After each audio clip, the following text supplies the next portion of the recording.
শিক্ষা হবে আনন্দদায়ক বলেছেন প্রধানমন্ত্রী শেখ হাসিনা। কোনো সমালোচনায় কান না দেওয়ার আহ্বান। ছাগলকাণ্ডের মতিউর রহমান, তার স্ত্রী লায়লা কানিজ লাকি ও ছেলে আহমেদ তৌফিকুর রহমান অর্ণবের বিদেশ গমনে আদালতের নিষেধাজ্ঞা। দুদকের দ্বিতীয় দফার তারিখেও আত্মগোপনে থাকলেন বেনজিরের স্ত্রী ও দুই কন্যা। সাবেক ডিএমপি কমিশনার আসাদুজ্জামান মিয়ার দুর্নীতি অনুসন্ধানে দুদকে আবেদন। একটি বিশেষ মহল সরকারকে বিব্রতের চেষ্টা করছে, এর সাথে দু একটি পত্রিকার যোগ সাজশ আছে বলেছেন পররাষ্ট্রমন্ত্রী ডক্টর হাসান মাহমুদ। শহীদের রক্ত ডিঙিয়ে করিডোর দিতে চাননি বলে বেগম খালেদা জিয়ার উন্নত চিকিৎসা হয় না, অভিযোগ বিএনপি সিনিয়র যুগ্ম মহাসচিব রুহুল কবির রিজভী।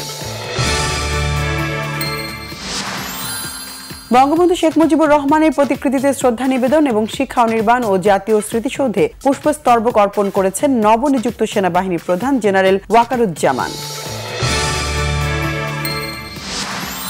চলতি বছর পবিত্র হজ পালন করতে গিয়ে হাজিদের প্রাণহানির সংখ্যা ১৩০০ ছাড়িয়েছে। রাশিয়ার উত্তর ককেশাস প্রজাতন্ত্র দাগেস্তানে ইহুদি উপাসনালয়, গির্জা ও পুলিশের উপর বন্দুকধারীদের হামলায় অন্তত ১৭ জন নিহত।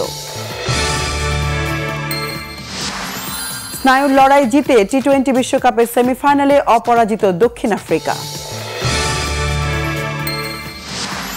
নারী টি-20 এশিয়া কাপের জন্য দল ঘোষণা বিসিবির। ঢাকা লিগে ভালো খেলে দলে ফিরেছেন পেসার জাহানারা আলম ও স্পিনার রুমানা আহমেদ।